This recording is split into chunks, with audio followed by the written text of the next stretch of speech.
Sí, lo sé. Suena a frase de película barata o de novela erótica de las que venden en el Carrefour. Pero fue exactamente así. Ese beso fue real. Frío. Autómata. Sucio. Y Javier, el pobre, me lo devolvió con cariño, como si aún estuviera besando a la misma mujer de siempre. Y no a una traidora que, hacía apenas 2 horas, se había corrido con otro en el asiento trasero de un coche.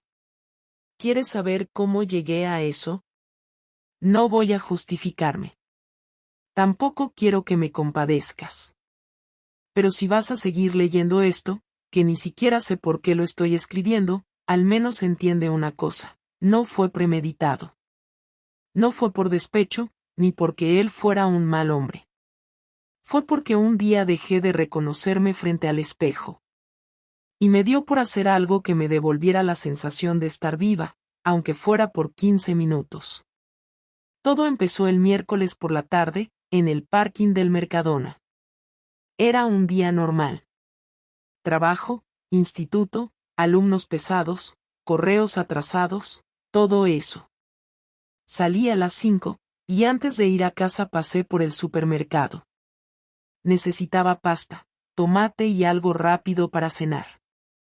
Como siempre, iba distraída, mirando el móvil, esperando que Javier no me escribiera pidiéndome algo más de última hora. Entonces lo vi, un coche rojo, mal aparcado, ocupando 2 plazas, con un imbécil dentro que me hizo señas para que le dejara sitio. Lo mandé a la mierda con la mirada. Él se rió. Y ahí empezó todo. Lo volví a ver dentro del supermercado. En la cola de la charcutería, de pie detrás de mí. Se me quedó mirando descaradamente mientras yo pedía 100 gramos de jamón. Tenía la cara de esos tíos que sabes que van a traer problemas. Barba de 2 días, mirada de me importa todo una mierda, y unos brazos tatuados que asomaban bajo la camiseta ajustada. De esos que no pasan desapercibidos. Lo típico que hace 10 años habría ignorado, pero que ahora me removía algo. ¿Tú siempre insultas con los ojos o solo cuando aparco mal? Me soltó. Me reí. Maldita sea, me reí. Ni siquiera era una frase buena. Charlamos 5 minutos. Lo justo. Me preguntó si era de por allí, me dijo que se llamaba Rubén, que tenía un taller en Las Fuentes, que venía por la zona a buscar algo para cenar porque no le daba la vida entre curro y encargos. No era especialmente educado, pero tenía esa forma de hablar que te empuja. Como si ya supiera que le ibas a seguir el rollo. No le di mi número. Pero cuando salí con mis bolsas al parking, él seguía allí, apoyado en su coche. ¿Te echo una mano? Dije que no. Pero se la acepté. No sé por qué. Ni siquiera fue una conversación profunda. Tonterías. Pero cuando me iba a subir al coche, soltó. Si un día te hartas de comprar pasta para otro y quieres que te inviten a una cena sin tener que fregar, pásate por mi taller. Estoy ahí casi siempre. Pregunta por Rubén. No dije nada. Solo me reí. Y me fui. Durante los siguientes días no pasó nada. Absolutamente nada. Pero pensaba en él. Cuando corregía exámenes. Cuando estaba en la ducha. Cuando Javier se ponía al lado en el sofá y no me tocaba. Ni siquiera era deseo. Era curiosidad. Esa curiosidad absurda que se siente por alguien que representa justo lo contrario a tu vida. Javier es orden, previsión, palabras justas, cuentas al día. Rubén era todo lo que huele a problemas. Pero eso me resultaba magnético. Una semana después, salí del trabajo y, sin pensarlo mucho, en lugar de girar hacia casa, giré hacia su taller. Ni siquiera tenía un plan. Solo quería, no sé, ver qué pasaba. Lo encontré solo, fumando fuera, con las manos manchadas de grasa. ¿te acuerdas de mí? Pregunté. Sí. La del jamón. Eso fue todo. Entramos. Me ofreció una cerveza fría que sacó de una nevera llena de latas, como si fuera lo más normal del mundo. Me senté en una silla vieja, y estuvimos hablando durante más de una hora. Me preguntó por mi trabajo, por mis alumnos, por libros, por Zaragoza. Y luego, sin previo aviso, me dijo: no estás aquí por aburrida. Estás aquí porque te sientes muerta en tu casa. Me congelé. Porque era cierto. ¿Y tú qué sabes? Nada. Pero lo veo muchas veces. Me acerqué. No recuerdo en qué momento exacto decidí besarlo. Solo sé que lo hice. Fue torpe, con culpa desde el primer segundo, pero también con algo de rabia. Como si quisiera vengarme de mí misma. Y antes de darme cuenta, estábamos en su coche. En el asiento trasero. No fue romántico. No fue bonito.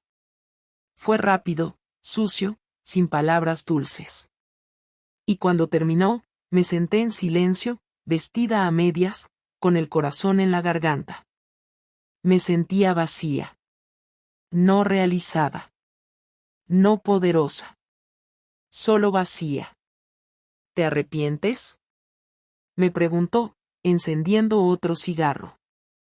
No lo sé, contesté. Salí del coche. Volví al mío. Y conduje a casa. Cuando entré, Javier estaba en la cocina, preparando una tortilla. Me saludó con su voz tranquila, me preguntó si había tráfico. Me acerqué y le di un beso. Y ahí fue cuando me di cuenta de lo bajo que había caído. Aún tenía el sabor del otro en la boca. Y no dije nada. No he dicho nada. Todavía. Javier se enteró de la forma más estúpida posible, como suele pasar en estos casos. No fue por una llamada anónima, ni porque Rubén fuera un bocazas, ni porque yo cometiera el error de dejar el móvil desbloqueado. Fue porque llegué tarde. Así de simple. Tarde y sin una excusa creíble. A veces la traición no necesita pruebas, solo un detalle mal ejecutado. Habíamos quedado para cenar con sus padres. Un jueves, nada especial.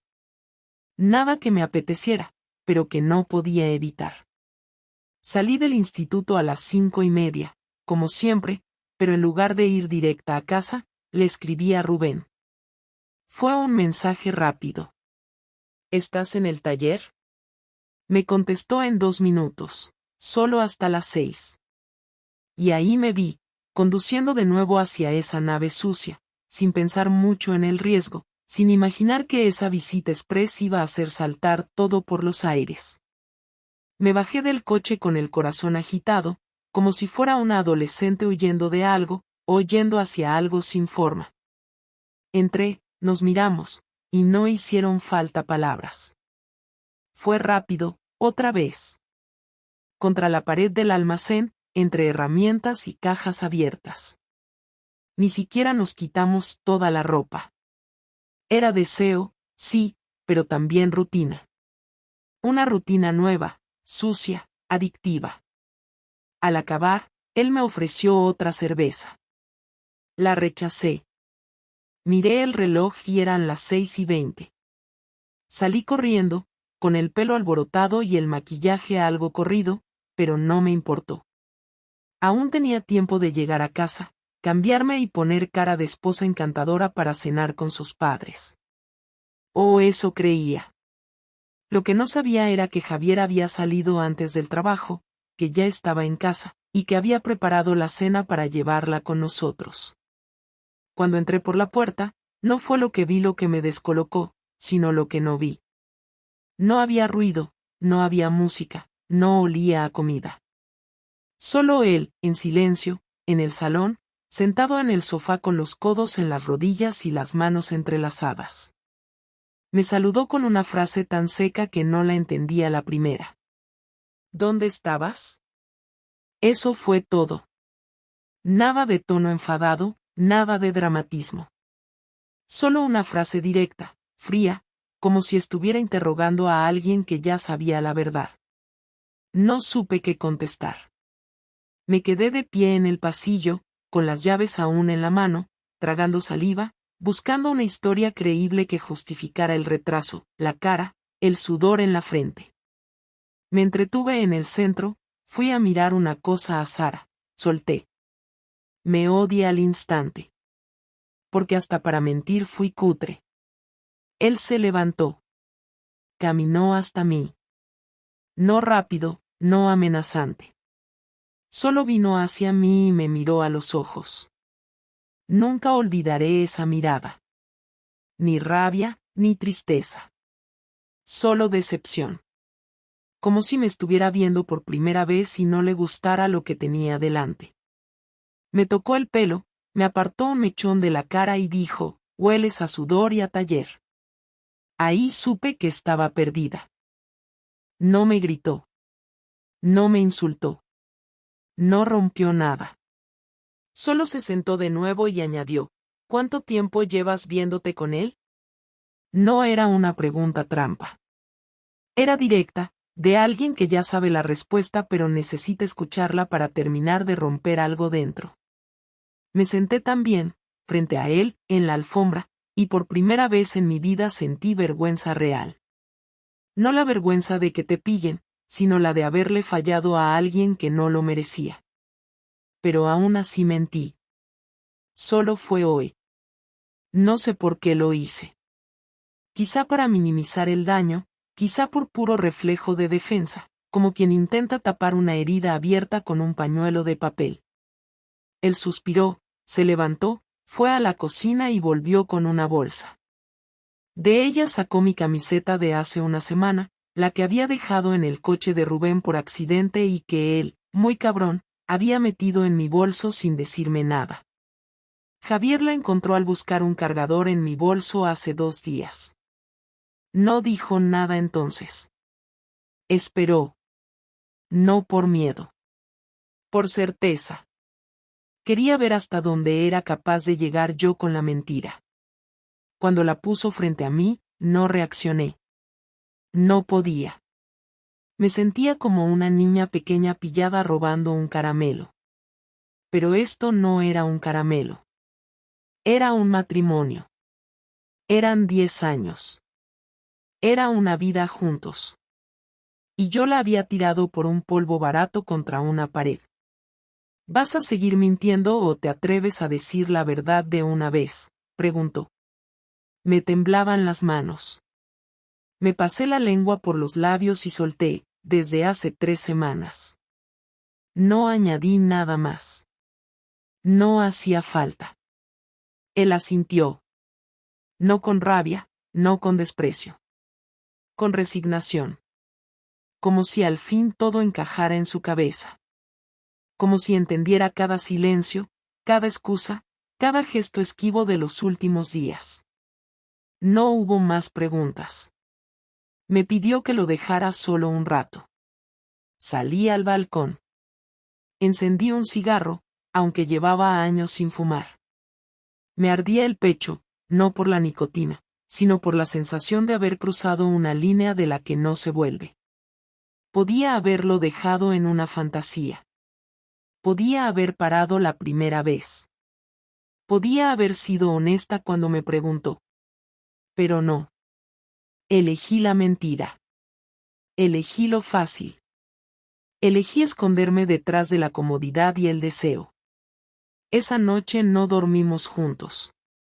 No hablamos más. Él se quedó en el salón y yo en la cama, mirando el techo, preguntándome en qué momento exacto me había convertido en esa versión de mí que nunca imaginé. No me sentía poderosa. No me sentía liberada. Me sentía una mierda. Así, sin adornos. Y aún no sabía que la verdadera hostia iba a llegar al día siguiente. Cuando amaneció, Javier ya estaba despierto. Lo supe por el ruido de la cafetera y por ese silencio denso que se instala en casa cuando alguien intenta comportarse con normalidad sabiendo que nada lo es. Bajé despacio, con esa sensación de que todo lo que hagas puede empeorarlo. Estaba sentado en la mesa, con el portátil cerrado y una taza delante. Me miró un segundo, sin decir nada, y siguió revolviendo el café. Yo no sabía si debía saludar, si debía pedir perdón, si debía callar, o si simplemente debía salir de allí y desaparecer. Me apoyé en la encimera y esperé. Él fue quien habló primero. Anoche no dormí nada, pero al menos he pensado. Y necesito entender algunas cosas. No para arreglarlo, ni para perdonarte, sino para poder seguir con la cabeza en su sitio.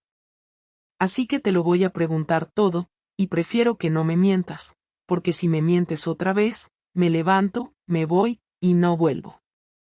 No levantó la voz, no amenazó, solo lo dijo como una orden civilizada, pero con una tensión que cortaba el aire. Asentí sin pensar demasiado. Sabía que no había escapatoria, y de alguna forma, tampoco la quería.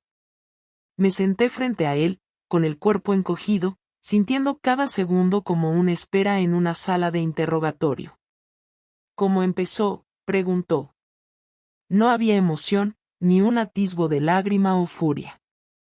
Solo esa curiosidad amarga que se le queda a quien no entiende cómo lo que parecía sólido se derrumba. Le conté lo del supermercado, el encuentro, las miradas, los mensajes, el taller. No adorné nada. No intenté justificarme. Solo hablé. Cuando terminé, él respiró hondo, se pasó la mano por la cara y dijo, entonces no fue un error. Fue una decisión. La tomaste varias veces, no una. Quise responder, pero no me dejó. No lo digas. No me digas que fue un impulso, ni que te sentías sola, ni que no sabes por qué lo hiciste. Lo sabes perfectamente, aunque no quieras decirlo. Y lo peor fue que tenía razón. Lo sabía. Lo había hecho porque necesitaba sentirme deseada, y porque me gustó que alguien me mirara con hambre. No por amor, no por venganza, solo por ego. Me levanté a por un vaso de agua y él siguió hablando. ¿Piensas seguir viéndolo? Me giré, intentando entender si la pregunta escondía algo más, pero su tono seguía siendo el mismo. Respondí con un no rotundo. ¿Y si te escribe?, insistió. No lo hará, dije, sin mucha convicción. Y si lo hace, no responderé. Javier asintió. No es por él, Marta. No me importa ese tío. Me importas tú, o lo que queda de ti. Porque no sé si puedo vivir con alguien que es capaz de hacer esto y luego sentarse a cenar conmigo como si nada. No supe qué decir. No había defensa posible. Quise llorar, pero contuve las lágrimas. Me parecía una falta de respeto llorar delante del hombre al que acababa de destruirle la confianza. Se levantó, fue hacia la ventana y se quedó mirando la calle durante un rato. Luego habló otra vez. Anoche pensé en si quería que te fueras. Y todavía no lo sé. Pero si te quedas, va a ser sabiendo que ya no somos los mismos. Porque yo no soy el imbécil que creías que no se daría cuenta, y tú ya no eres la persona que me juró fidelidad. Así que dime, ¿qué quieres hacer? No era una pregunta inocente. Era una forma de empujarme a asumir responsabilidad. Pensé en mis padres, en mis alumnos, en lo que diría la gente si se enterara. Pero nada de eso me importaba tanto como mirarle y saber que lo había roto. Quiero quedarme, pero no sé cómo se arregla algo así. Fue lo único que pude decir. Él se rió. Una risa corta, amarga. No se arregla. Se sobrevive, y a veces ni eso. Cogió las llaves del coche, la cartera, y se fue sin decir adiós.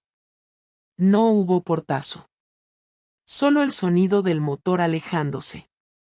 Me quedé sola en la cocina, con la taza que él había dejado medio llena y el olor a café ya frío. Estuve sentada mucho rato, sin saber qué hacer. Llamar a Rubén no era opción. No quería verlo. No quería volver a cruzar la línea. Pero tampoco sabía cómo volver atrás. Cuando quise reaccionar, eran casi las 12. No fui al trabajo. Mandé un mensaje diciendo que me encontraba mal. Mentí otra vez, por costumbre. A mediodía Javier volvió. Había estado en casa de su hermano. Entró sin decir nada y se puso a sacar ropa de los cajones. No mucha, solo lo justo. Le pregunté a dónde iba y respondió que a casa de sus padres unos días. Necesito aire. No para pensarlo, sino para poder mirarte sin que me den ganas de reventarlo todo. Intenté acercarme, pero me hizo un gesto con la mano para que no lo hiciera. No me toques. No me pidas perdón ahora. No quiero verte de rodillas, ni escuchar excusas. Quiero silencio. Y eso hice. Me callé. Le vi marcharse con una mochila al hombro y las llaves del coche en la mano. La puerta se cerró despacio. Esa lentitud me dolió más que cualquier insulto. Pasé el resto del día caminando por la casa como una extraña. Todo parecía fuera de lugar. El sofá, la mesa, los platos en el fregadero. Era la misma casa, pero ya no era hogar. Cada objeto parecía acosarme. Fui al baño, abrí el grifo y me miré en el espejo. No vi a una mujer traicionera ni a una víctima, solo a alguien vacío.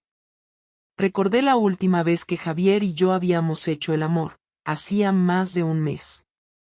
Fue rápido, rutinario, con ese cariño apagado que da la costumbre. Me di cuenta de que él también debía de haber sentido la distancia, pero no la llenó con otro cuerpo. Lo intentó con paciencia. Y yo respondí traicionando. A las 7 de la tarde me escribió un mensaje corto: mañana vuelvo. Tenemos que hablar bien.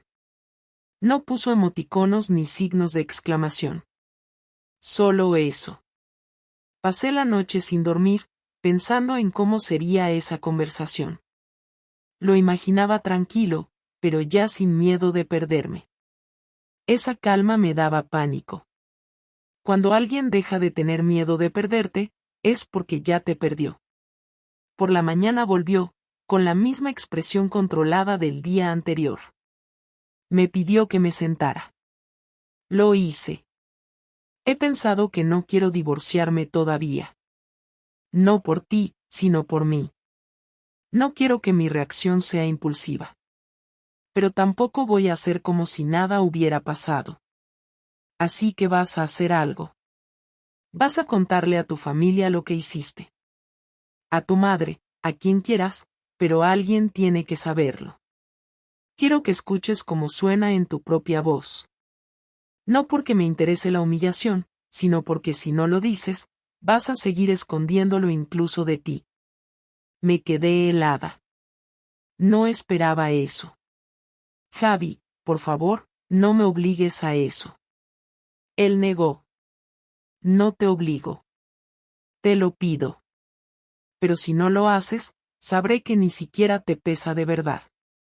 Pasaron unos segundos eternos hasta que dije que lo haría. Llamé a mi madre esa misma tarde. No le di detalles, solo le dije que había cometido una infidelidad y que Javier lo sabía. Hubo silencio al otro lado del teléfono. Luego dijo: no te reconozco, Marta. Esa frase me dolió más que todo lo anterior. Colgué sin poder sostener la conversación. Javier estaba sentado en el sofá, escuchando en silencio. Ya está, le dije. Él asintió. Bien. Ahora ya puedes empezar a entender lo que hiciste. Después se levantó, se fue a su despacho y cerró la puerta. No hablamos más el resto del día. La convivencia se volvió mecánica. Yo cocinaba, él trabajaba. No había gritos, pero tampoco palabras. Por la noche oí el ruido del teclado y supe que escribía algo. No quise preguntar. Al rato vino, me miró y dijo, mañana te lo daré. No es una carta, ni una nota. Es algo que tienes que leer sin interrupciones. Asentí, sin fuerzas para preguntar más. Esa noche, por primera vez, tuve miedo de lo que venía. No miedo de perderlo, sino de lo que pudiera hacer con el dolor que yo misma había provocado. Esa fue la primera vez que entendí que Javier no pensaba limitarse a sufrir en silencio. Planeaba algo. Y lo peor es que lo acepté. Porque sabía que me lo merecía. A la mañana siguiente, cuando desperté, Javier ya no estaba en la cama. Había dejado una carpeta sobre mi mesita con una nota corta. Lee esto con calma. No quiero hablar hasta después. La letra era suya, firme, controlada, como si estuviera redactando un informe de trabajo. Me incorporé despacio, sintiendo el cuerpo pesado. Abrí la carpeta esperando encontrar una carta o alguna confesión emocional, pero lo que encontré me dejó helada. Era un documento impreso con mi nombre completo en la portada, la dirección de casa y una lista de movimientos bancarios, capturas de conversaciones, registros de ubicación, copias de mensajes entre Rubén y yo. Había fotos de las veces que salía antes del trabajo, copias de correos que envié desde mi móvil, y hasta una transcripción de una llamada. No sabía cómo había conseguido todo eso. Lo había hecho con precisión quirúrgica. No había espacio para la duda ni para la defensa. Era un expediente, no una carta. Y en la última página, una frase escrita a mano, ahora lo sabe todo el mundo que importa. En ese momento sentí un frío en el estómago que no se me olvidará nunca. Bajé corriendo las escaleras, con el documento en la mano. Lo encontré en la cocina, tomando café como si nada, revisando algo en su portátil.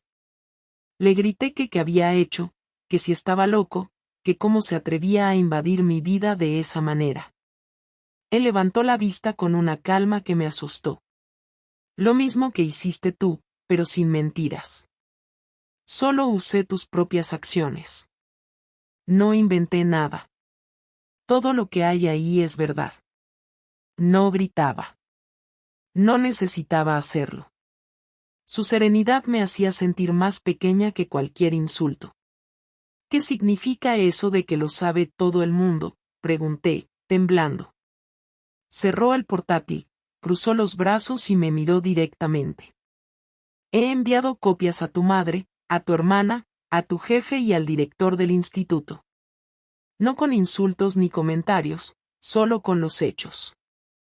Tú misma escribiste los mensajes, tú misma entraste al taller, tú misma mentiste. Lo único que hice fue dejar constancia. Ahora ya no solo yo cargo con tu traición. También tú. Durante unos segundos no fui capaz de reaccionar. Sentí que me ardía la cara. Intenté decir algo, pero las palabras no salían. Javier, esto no es venganza, esto es crueldad. Me vas a arruinar la vida. Él no se movió. No te la arruino yo, Marta. La arruinaste tú. Yo solo he quitado la manta que la cubría. No soportaba verte fingir cada día como si nada. Así que decidí que si yo iba a cargar con esta humillación, al menos no lo haría solo. Me acerqué intentando tocarle el brazo, pero se apartó. No te atrevas a pedirme piedad ahora. No tienes derecho a eso. Me senté en la silla, sin poder mirar el suelo, imaginando las reacciones de cada uno de los que habría leído ese correo. Mi madre, probablemente con una mezcla de furia y vergüenza. Mi hermana, con su superioridad moral de siempre. Y el director, ese hombre de voz grave que ahora tendría mi reputación en sus manos. Le pedí que lo retirara, que se disculpara, que dijera que era un malentendido. Javier negó con la cabeza. Ya está hecho. Y no voy a borrarlo. Porque no quiero que puedas esconderte en el silencio. Ya no hay vuelta atrás, Marta. Ahora todos te mirarán como me miras tú a mí desde hace semanas, con miedo. La rabia me subió de golpe. Golpeé la mesa, le dije que se había pasado, que esto era una locura, que nadie tenía derecho a exponer así a otra persona. Él no se inmutó. Tú me expusiste cuando te abriste de piernas para otro. No me hables de derechos. Esa frase me atravesó como un cuchillo. No hubo tono de odio, solo un desprecio seco, definitivo. Pasaron unos minutos en silencio. Me levanté, fui al baño y vomité. No por el asco físico, sino por la sensación de hundimiento. Cuando volví, él ya no estaba. Se había ido de nuevo, dejando solo un mensaje en el móvil: hoy dormiré fuera. Necesito distancia. Lo llamé varias veces, pero no contestó. Me encerré en el salón y me quedé sentada hasta la tarde. El teléfono no dejaba de sonar. Eran mensajes de mi madre, de mi hermana, del director. No los abrí. No podía. El miedo a sus palabras era peor que cualquier insulto. A las 6, finalmente contesté la llamada de mi madre. Su voz sonaba fría, sin temblores. Así que era verdad. Todo. No supe qué responder. Tu padre no lo sabe todavía. No pienso decírselo. No quiero que le suba la tensión. Qué vergüenza, Marta. Intenté explicarme, pero me cortó. No digas nada. No hay explicación que justifique lo que hiciste ni lo que ha hecho él ahora. No quiero verte hasta que se te pase la tontería. Cuida de no perder también el trabajo. Y colgó. El resto del día fue una mezcla de llamadas perdidas, correos de colegas preguntando si era cierto lo que habían recibido y un silencio insoportable dentro de la casa. Cuando llegó la noche, me obligué a leer los mensajes del instituto. El director pedía que pasara al despacho al día siguiente para aclarar un asunto personal que afectaba a la imagen del centro. Era un eufemismo elegante para decir que me iban a sancionar o suspender. Cerré el móvil y me quedé mirando el techo. No lloré. Ya no quedaban lágrimas. Solo un cansancio profundo y una rabia hacia mí misma que no sabía cómo manejar. Javier volvió pasadas las 10. No traía equipaje ni señales de haber dormido fuera. Entró, dejó las llaves en la mesa y me miró con esa expresión neutra que ya se había vuelto parte de su rostro. ¿Has leído todo? Asentí. ¿Lo entiendes ahora? No supe qué decir. Lo entiendo, respondí al fin. ¿Y te parece justo?, preguntó. No, pero tampoco injusto. Se cruzó de brazos y se apoyó en la pared. Quiero que lo sepas, no lo hice para verte arruinada, sino para que no pudieras esconderte más. Llevabas demasiado tiempo actuando. No quiero verte disculparte, quiero verte enfrentarlo. Si eso te destruye, que así sea. Pero al menos será la verdad. Nos quedamos en silencio largo rato. Luego añadió: he pedido el traslado en el trabajo. Me iré unas semanas a Madrid. Tú te quedarás aquí. No quiero que me busques, no quiero mensajes. Si me llamas, no responderé. Si intentas hablar con Rubén, te juro que me aseguraré de que pierdas su negocio. Me quedé quieta, sin poder moverme. ¿Eso también lo harás público?, pregunté, casi sin voz. No. Solo quiero que sepa lo que es perder algo que cree suyo. No necesito más ruido. Ya hay suficiente. Antes de irse a dormir, me dijo una última cosa: cuando vuelva, decidiremos si firmamos el divorcio. Hasta entonces, quiero que vivas con lo que hiciste. Y subió las escaleras. Esa fue la primera noche en la que realmente entendí el alcance de su venganza. No era solo la exposición. Era el aislamiento, la vergüenza, el silencio calculado. Durante horas lo escuché moverse por la planta de arriba, abrir cajones, cerrar puertas. No pude dormir. Cada sonido me recordaba que la persona que dormía allí arriba era la misma que había compartido mi vida durante 10 años, y que ahora me miraba como si fuera una desconocida. Al día siguiente fui al instituto. En la sala de profesores, el ambiente era incómodo. Algunos evitaban mirarme, otros lo hacían sin disimulo. El director me recibió con educación, pero su gesto era grave. Marta, no puedo pasar esto por alto. No me importa tu vida privada, pero el correo que envió tu marido ha llegado a demasiadas personas. Es una situación complicada. Me pidió que tomara una excedencia voluntaria para preservar la reputación del centro. Firmé sin discutir.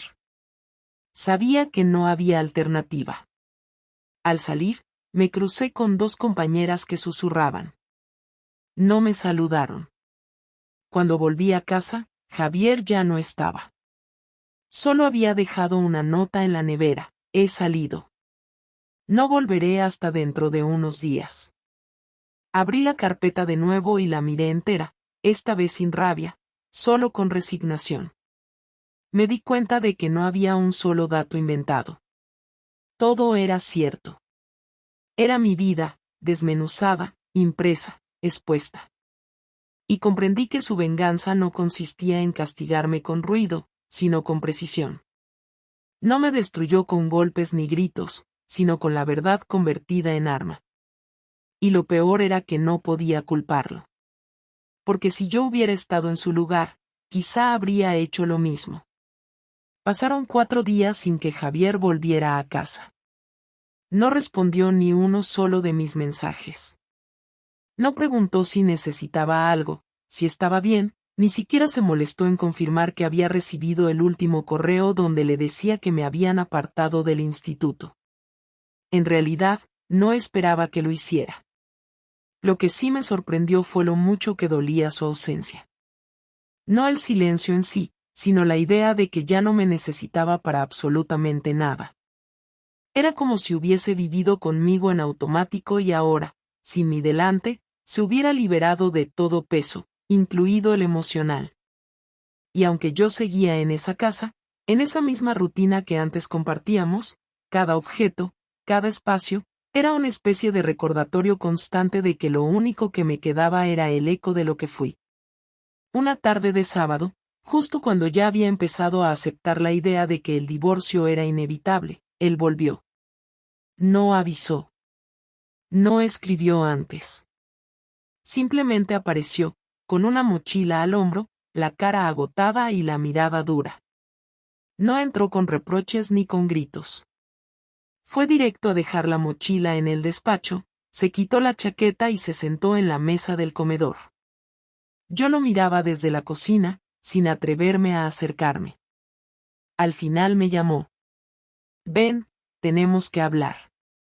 Me senté frente a él, evitando su mirada, sintiendo que cada segundo que pasaba al otro lado de la mesa era una especie de examen para el que no tenía respuestas.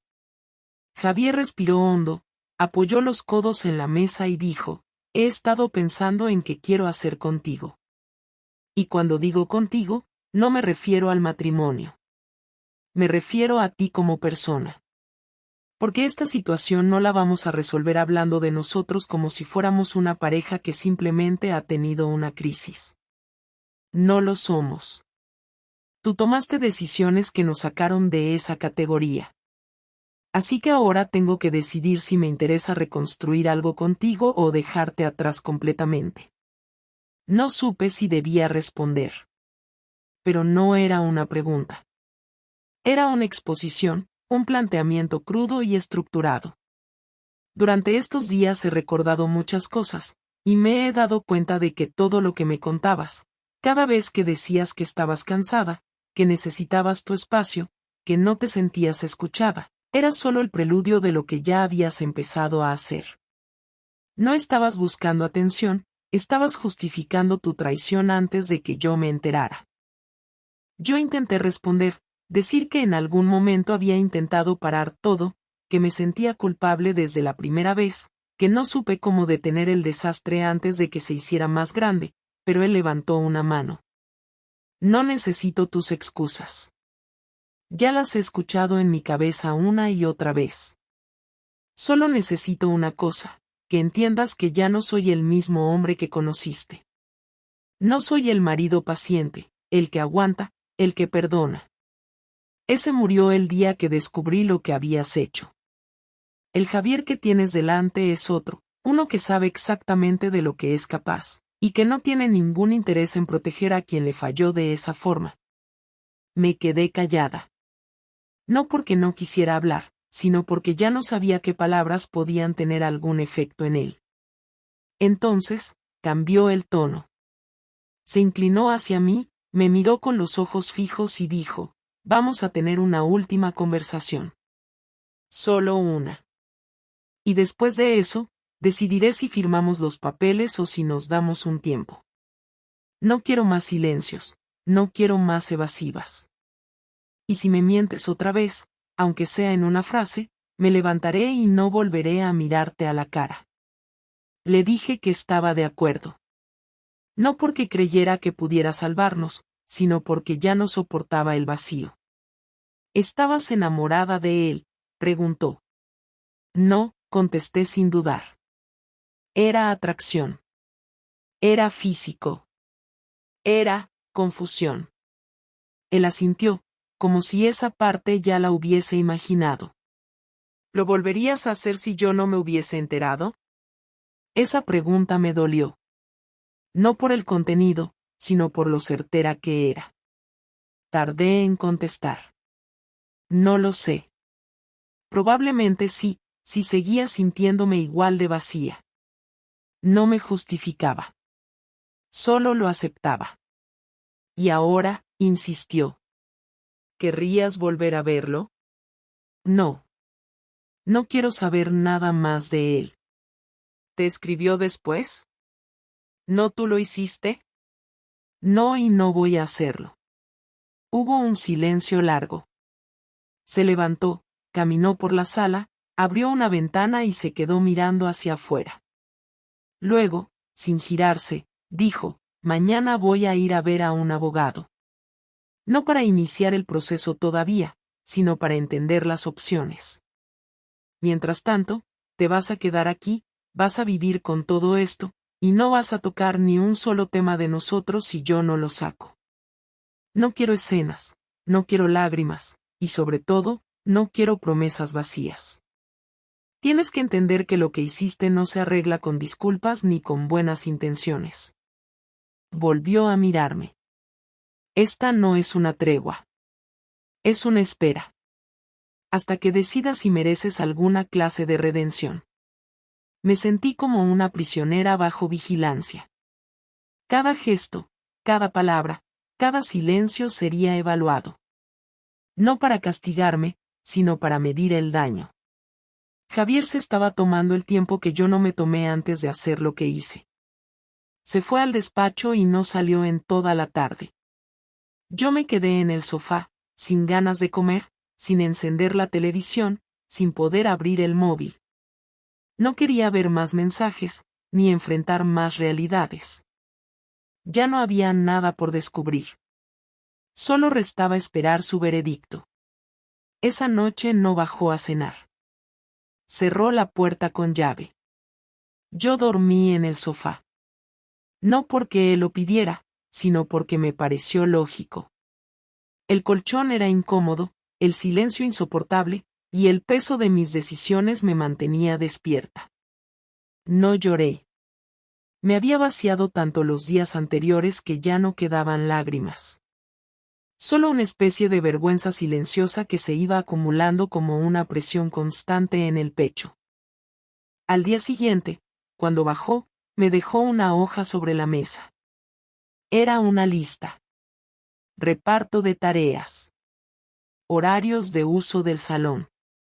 Regla de no cruzarse en la cocina. Normas para convivir sin que la tensión terminara en gritos. Esto es temporal, dijo. No es castigo. Es gestión. Hasta que sepamos si hay algo que salvar o solo queda repartir lo que fuimos. No discutí. No pedí más explicaciones. Solo asentí. Él se fue al trabajo. Y yo me quedé sola de nuevo, con la sensación de que, aunque todavía vivíamos en la misma casa, ya éramos completos desconocidos.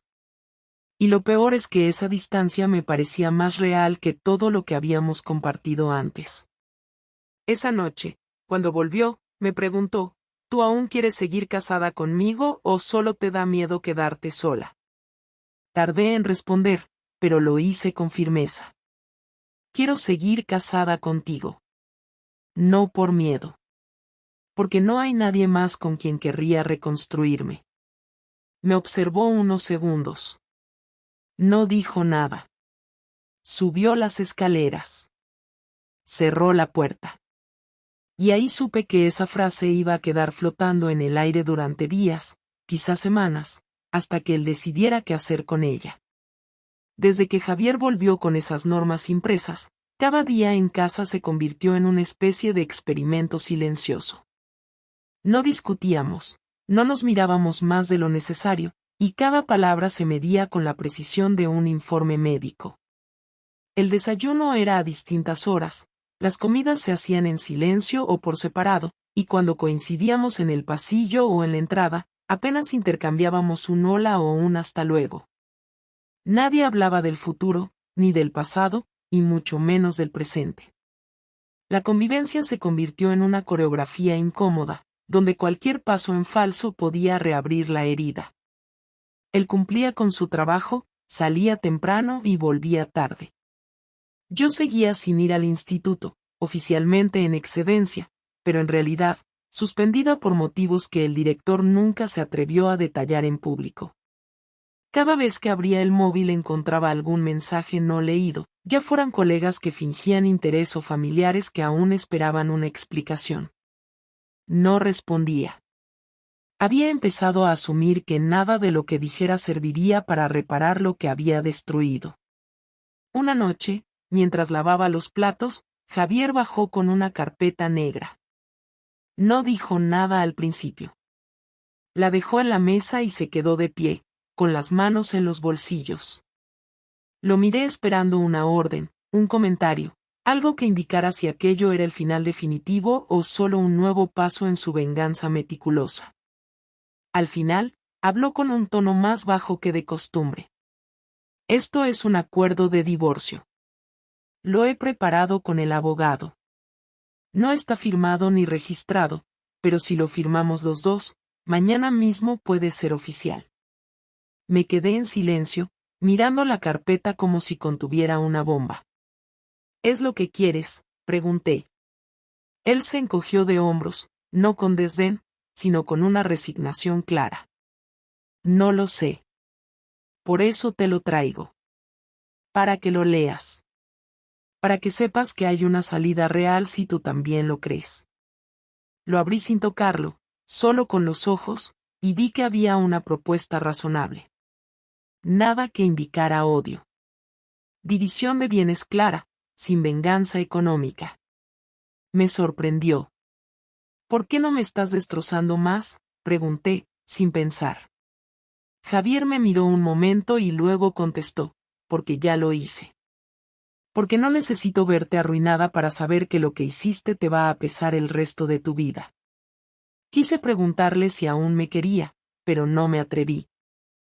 Dejamos la carpeta cerrada sobre la mesa.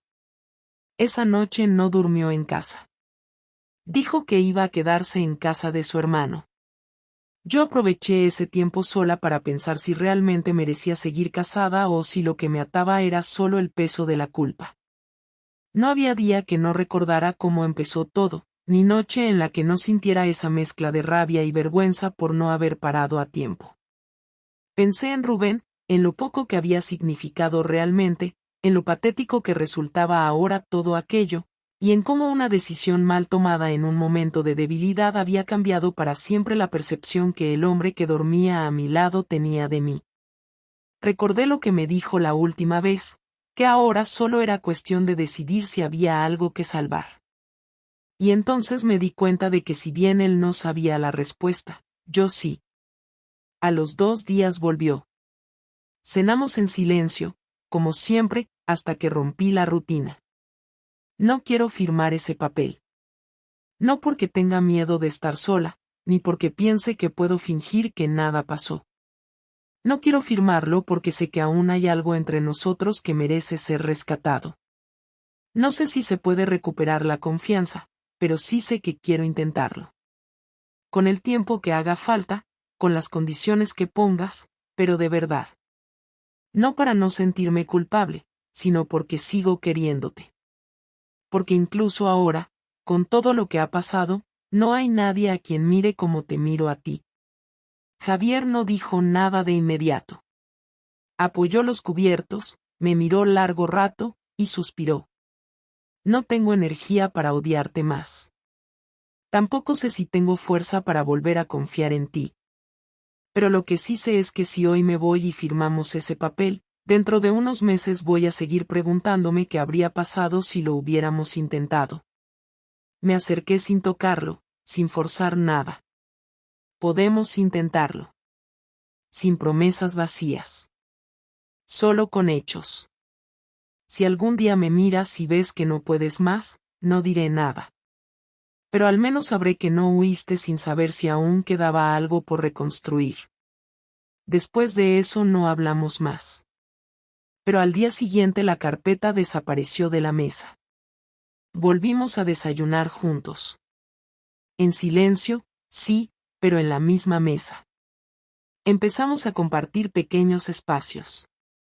A veces me preguntaba cosas del día, otras veces dejaba caer frases que solo entendíamos nosotros.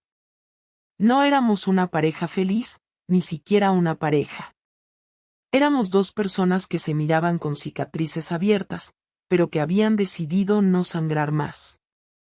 Pasaron las semanas. Javier empezó a volver antes a casa. Yo retomé algunas clases online. En una ocasión, un sábado, él me invitó a salir a caminar por el parque. No fue romántico, ni íntimo. Pero fue la primera vez que andábamos juntos sin que el silencio se sintiera como un castigo. Un mes después, me preguntó si había vuelto a escribir. Le dije que sí, que había empezado a escribir todo lo que había pasado. No para justificarme, sino para no olvidar. Me pidió leerlo. Se lo entregué en papel, sin editar. Tardó 2 días en decirme algo. Está bien que lo hayas hecho. No porque eso cambie nada, sino porque ahora puedes leerte como lo que fuiste. Y saber quién no quieres volver a ser. Esa frase marcó el punto exacto en el que entendí que había una posibilidad real de seguir adelante.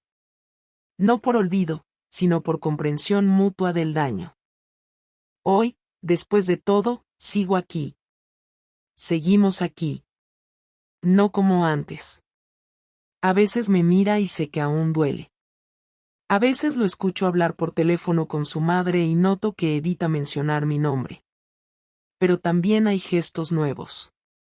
Pequeños actos que no necesitan explicación. Me trae café cuando sabe que he dormido mal. Me escucha leer en voz alta los textos de clase. Me pregunta por cosas que antes no le interesaban. No sé si algún día volverá a quererme como antes.